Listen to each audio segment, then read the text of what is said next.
I thought my wife was cheating, but what I found in her phone changed everything.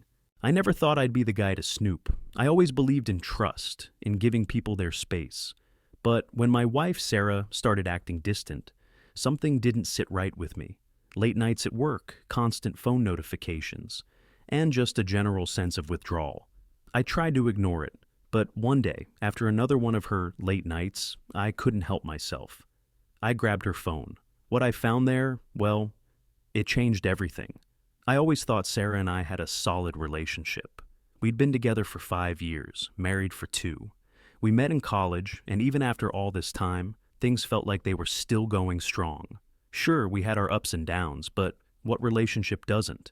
Lately, though, I noticed subtle changes. It started with little things. She'd be a bit more distant when we were together, her attention always on her phone, and more often than not, she'd cancel plans or show up late. The thing that really set me off was the constant phone buzzing. It seemed like her phone was always ringing or getting notifications. And whenever I tried to peek over her shoulder or ask about it, she'd close it or quickly change the subject. It wasn't like I didn't trust her. I'd always respected her privacy. But the late nights at work and the disappearing for hours without a real explanation started to add up. My mind started wandering to places I didn't want it to go. Was she seeing someone else? Was I just being paranoid? Or was my gut instinct telling me something wasn't right? The situation reached a breaking point one night when she was getting ready for another late work meeting. I had just had enough. I didn't want to confront her in the middle of everything, but the urge to know what was really going on was too strong. As she ran out the door, I snatched her phone from the counter, unlocked it, thankfully she had no password, and started scrolling through her messages. At first, everything seemed normal. Messages with her coworkers, friends, and family, nothing too out of the ordinary. But then, my thumb paused over a thread that stood out. It wasn't a work conversation, and it wasn't with any of her usual friends. It was a chat with a guy named Mark. The messages were mostly casual at first, just some friendly banter. But the deeper I scrolled, the more I started to feel that gnawing sensation in the pit of my stomach. As I went further back, things took a different turn. The tone of their conversation shifted from friendly to flirtatious. Mark's messages were loaded with emojis, teasing comments, and then there it was, a text from Sarah. "I can't wait to see you again this weekend. I'll make sure we're alone this time." My heart sank. I felt like the world had just tilted on its axis. What was going on? I had no idea who Mark was, but I knew enough to realize that something wasn't right.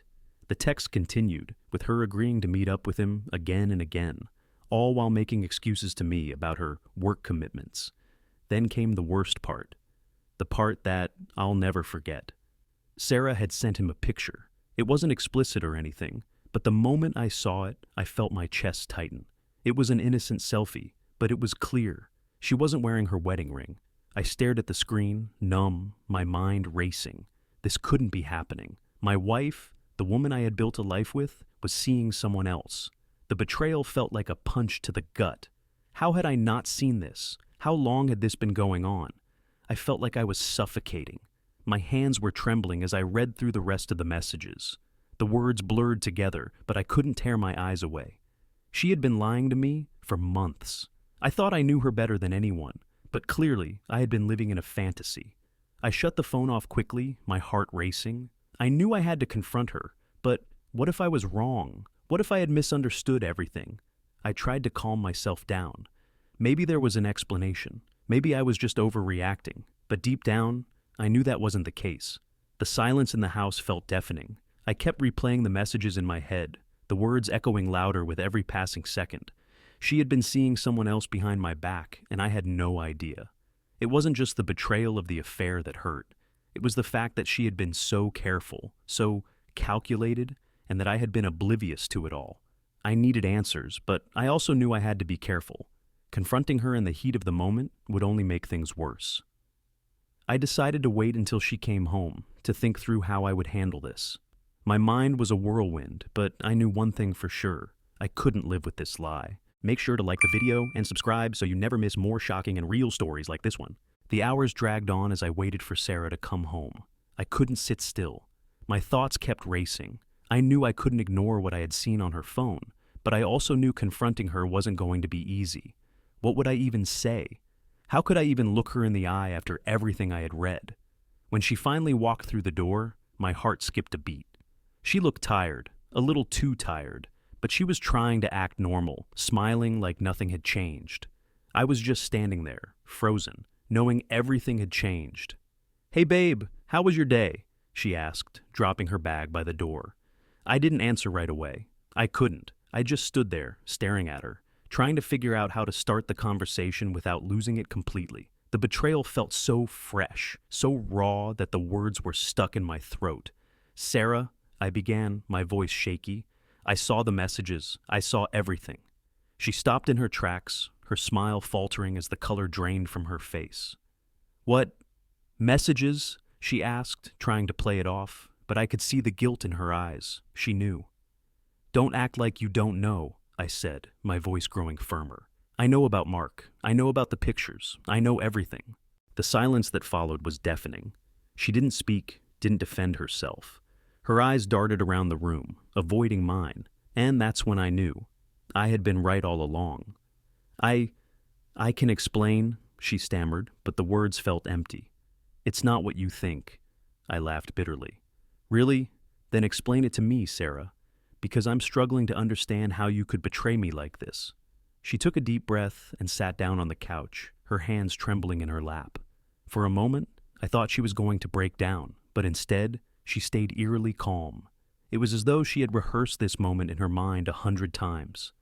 "I never meant for it to go this far," she finally said, her voice barely above a whisper. "It just happened." "Just happened?" I repeated, incredulous.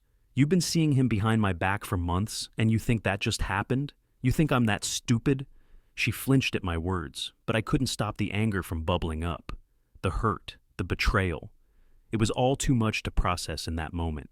I had always been there for her. I had trusted her. And this is what she'd done. "I was confused, okay?" she said, her voice cracking. "You and I, we were stuck. We've been stuck for a while now. I didn't know how to fix things. I didn't know how to fix me." I stared at her, trying to process what she was saying. Was she really trying to justify this? Was she trying to say that she had cheated because of something I did? "You don't just cheat on someone because you're confused," I said, my voice steady, but my hands clenched into fists. "If you were unhappy, you should have come to me. We could have talked about it. We could have worked through it." She looked up at me, her eyes filled with tears, and I felt a pang of sympathy, but it was quickly overshadowed by the anger and betrayal that still simmered inside of me. "I'm sorry, I really am. But I was lost," she continued. "Mark made me feel seen. He made me feel wanted." The words stung, but I wasn't sure what hurt more, the fact that she had sought solace in someone else, or the fact that she was telling me this so casually, like it was just some mistake, some small thing she could apologize for and expect me to forgive her.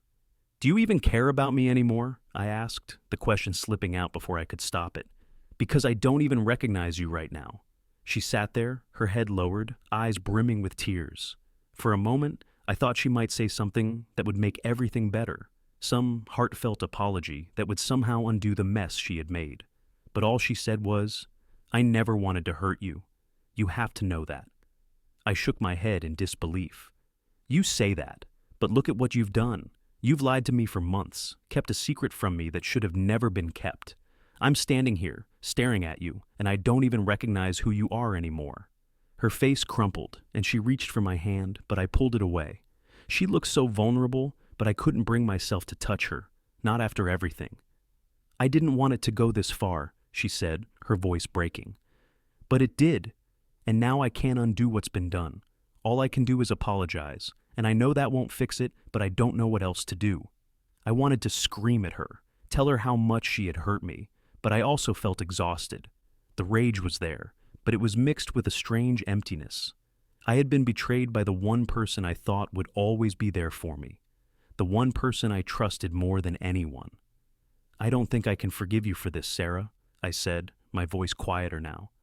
"I don't know how to move past something like this." She nodded, the tears streaming down her face. "I understand. I wouldn't forgive me either." I took a step back, needing space, needing air. "I don't know what happens next," I said, "but I can't do this anymore. I can't keep living a lie." The next few days were a blur. I stayed at a friend's place for a while, needing some distance from Sarah and the mess we'd made of everything.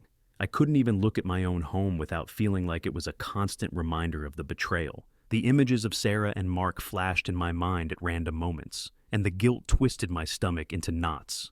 I had trusted her, and now she had shattered that trust. I spent the days walking aimlessly, trying to clear my head, but it was hard. The truth felt like a weight I couldn't shake off. I hadn't heard from Sarah in the days that followed. I knew she was hurting too, but at that point, I couldn't find it in myself to comfort her. What could I even say? The pain was too raw, and the distance between us had grown too wide. On the fourth day, I got a text from her. It was simple, just asking, "Can we talk?" I stared at the message for a long time before replying, my fingers hovering over the keyboard. What was left to talk about? Was there anything left that could be fixed? I knew she was desperate, but so was I. I was angry, hurt, and still trying to process everything. I typed back, "Fine. We can talk, but I don't know if there's anything left to say." We agreed to meet at a small cafe, neutral ground, somewhere that wasn't tainted by the past. When I walked in, she was already sitting at a table, her eyes downcast. She looked exhausted, like she hadn't slept in days, which I knew was probably the case. We both knew this conversation wasn't going to be easy. "I've been thinking," she started, "about everything, about us." I folded my arms across my chest. "What's there to think about, Sarah? You made your choice. You made it clear that you didn't want me." She shook her head. "That's not true. I made a huge mistake, and I don't know how to make it right, but I want to try." I stared at her, unsure of what to say. Part of me wanted to believe that maybe she was genuine, that she could be the woman I once loved again. But then another part of me, the part that had been broken by her betrayal, screamed that I should walk away and never look back. "I don't know if I can trust you again," I finally said, my voice shaking a little. "How do I know you're not just going to do this again? How do I know that you're not lying to me right now?" She seemed to recoil at my words, her face falling.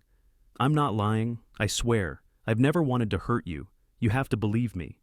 "I want to believe you," I admitted, "but I don't know how. I don't know how to get past this." There was a long silence between us. The weight of the conversation hung heavy, like a thick fog we couldn't shake off. She was right about one thing. We had to talk, but talking wasn't going to fix everything. "I don't expect you to forgive me right away," she said quietly. "I just want you to know how sorry I am, how much I regret what happened." I didn't know what to say to that. I wanted to scream at her, to demand answers. But instead, I just sat there, motionless, letting the words hang in the air. The reality of it all was that we were standing at the edge of something we couldn't fix with a simple apology. No matter how sorry she was, the damage had been done. "I need time," I said after a while. "I need time to figure this out, to figure out if I can ever look at you the same way again." She nodded, her lips trembling. "I understand. I'll give you time, but please don't give up on us completely. We've been through too much together." But in my heart, I wasn't sure. Could I forgive her? Could I look past what she'd done? Would things ever go back to the way they were? Over the next few weeks, we didn't talk much. I stayed at my friend's place trying to get some space while Sarah kept texting me, leaving voice messages and trying to reach out. But each message made me more confused. I knew I needed clarity, but I wasn't sure how to get it. Every time I thought about giving her another chance, I remembered the betrayal. I remembered Mark, and it hurt. I spent hours every night just lying in bed, staring at the ceiling, wondering where things went wrong. I tried to occupy my mind with work, to immerse myself in something that wasn't her, but it wasn't easy. I didn't know if I was more upset about the affair or the fact that my trust had been shattered. She was supposed to be my partner, the one person I could count on. But in the end, she'd chosen him.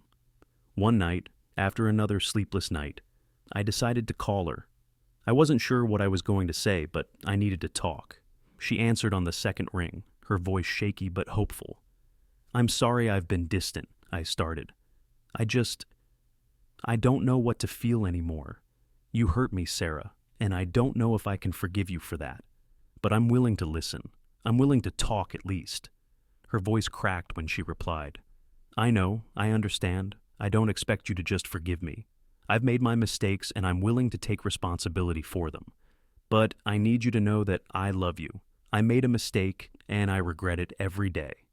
I exhaled slowly. I want to believe you, but it's hard. It's hard to trust someone who's broken that trust. How do we move forward from here? She was quiet for a moment before responding.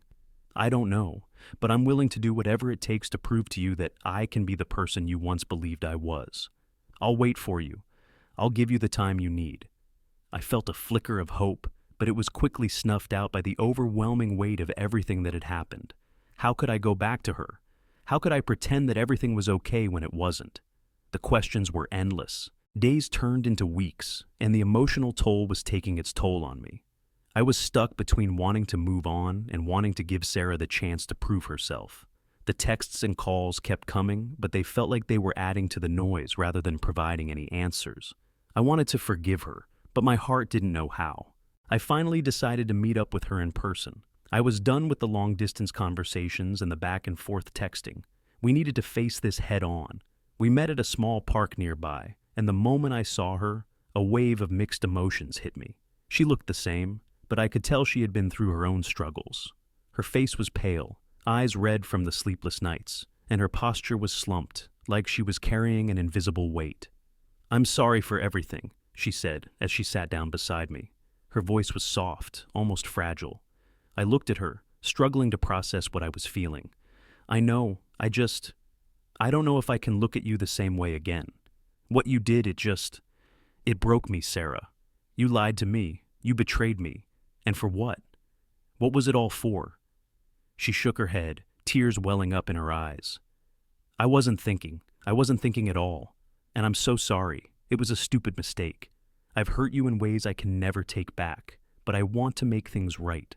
I want to prove to you that I can be the person you deserve. I sighed, running a hand through my hair. But how do we go back from here? How do we fix something that's been broken like this? We sat in silence for a while, both of us lost in our thoughts. The weight of the situation hung in the air, suffocating. I didn't know how to move forward, but deep down, I knew that whatever happened next, it couldn't be rushed. This wasn't something that could just be forgiven with a few words. "I think we need time," I finally said. "I need time to figure out what I want, and you need to show me that you really want to change, that you really want to make things right." Sarah nodded, her face a mixture of relief and sorrow. "I'll wait for you. I'll do whatever it takes, but I'll respect whatever decision you make. I know I've lost your trust, but I won't give up on us."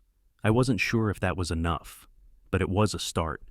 I needed time to heal, and I needed to figure out if I could ever trust her again. The days that followed were like a blur. I threw myself into work, trying to stay busy and distracted. But no matter how many meetings I attended or tasks I completed, the thoughts of Sarah and what she had done never seemed to leave my mind. Every time I saw her name pop up on my phone, I felt a pit in my stomach. I didn't know if I was ready to forgive her or if I ever would be. But life, as it does, kept moving forward. Time didn't stop because I was hurting. Eventually, I started seeing small changes in Sarah's behavior. She was being patient, giving me space, and doing things to show me she was serious about changing. She sent me flowers, little notes, and even made an effort to meet with my friends, trying to rebuild bridges where she had burned them. It was the little things that slowly chipped away at the wall I had put up. But there was always that nagging voice in the back of my mind, reminding me of the betrayal. I knew I couldn't just ignore it, but it was hard to focus on the negative when she was so determined to prove herself to me. A few weeks after our conversation in the park, Sarah invited me to dinner. She had planned everything, reserved a quiet table at a nice restaurant, and even asked my favorite band to play a few songs live. It was her way of showing me that she still cared, that she wanted to make up for everything. We talked about everything and nothing. She apologized again, but this time there was no pressure, no rush. Just two people sitting across from each other, quietly trying to figure out what came next. "I don't want you to feel like I'm rushing you," she said softly, her eyes searching mine. "I'll give you the time you need. But I don't want you to think that I'm not trying. I love you, and I want us to work." The sincerity in her voice was hard to ignore, but the scars she had left on me didn't fade that easily. Still, as we sat there, I couldn't help but feel a flicker of hope. Maybe we could rebuild what was broken. Maybe, with time, I could learn to trust her again. "Thank you for this," I said, my voice quieter than I intended. For being patient, I'm still figuring things out. I understand, she replied, reaching across the table to hold my hand. Take all the time you need. I'm here when you're ready. It wasn't a perfect moment, but it was a step in the right direction. The weeks that followed were a slow, steady journey of rebuilding. I started opening up more, though the process was not without its difficulties. Every time I felt myself starting to trust Sarah again, doubts would creep in. The thoughts of the betrayal, the lies, the pain, it was hard to shake it all off. But there was a part of me that wanted to believe in the possibility of forgiveness, the possibility of moving on. Sarah continued her efforts, but it felt like every step forward came with 2 steps back. She would do something small and thoughtful, and it would melt my heart. But then, a reminder of the past would hit, and I'd feel like we were back at square one. The emotional roller coaster was exhausting, and I wasn't sure how much longer I could keep riding it. But there was something different this time. I wasn't alone in this struggle. I started talking more openly with my friends, those who had supported me even when I was too stubborn to admit I needed help. They could see that I was conflicted, and while they didn't push me toward any decision, they made sure I didn't isolate myself.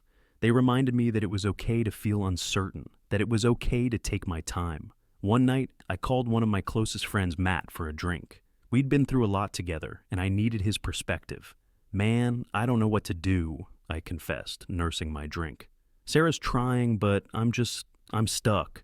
I feel like I'm being dragged in 2 directions. I want to forgive her, but every time I think about what happened, it's like a punch to the gut. Matt listened carefully before responding. Dude, you've got to follow your heart, but you also need to listen to your gut. You've been through a lot. Trust doesn't just rebuild overnight, but if she's really trying to show you she's changed, it's worth considering. Just don't rush it. If you're not ready, that's okay. His words hit me harder than I expected.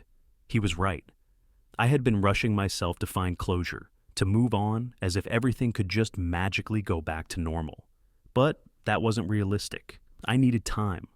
Over the next few days, I took a step back from everything. I spent time with my family, focusing on myself, and rediscovering what I needed to be whole again. I realized that before I could rebuild anything with Sarah, I needed to rebuild myself.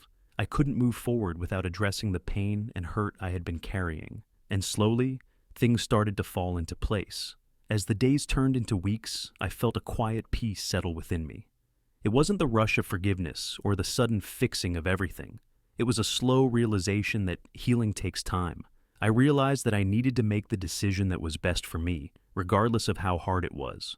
Sarah's actions had caused deep wounds, but I couldn't carry that pain forever. At the same time, I also couldn't deny that she had been trying, really trying, to prove herself to me.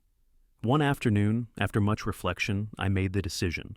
I sat Sarah down in the living room, and as I looked at her, I could see the vulnerability in her eyes. She was ready for whatever I was going to say. I've been thinking a lot about us, I started, my voice steady but not without emotion. And I've realized that I need time. I don't know if I'm ready to jump back into this fully, but I'm willing to give us a chance. It's going to take time, and I need you to understand that. Her face softened, and she nodded, her eyes glistening with understanding.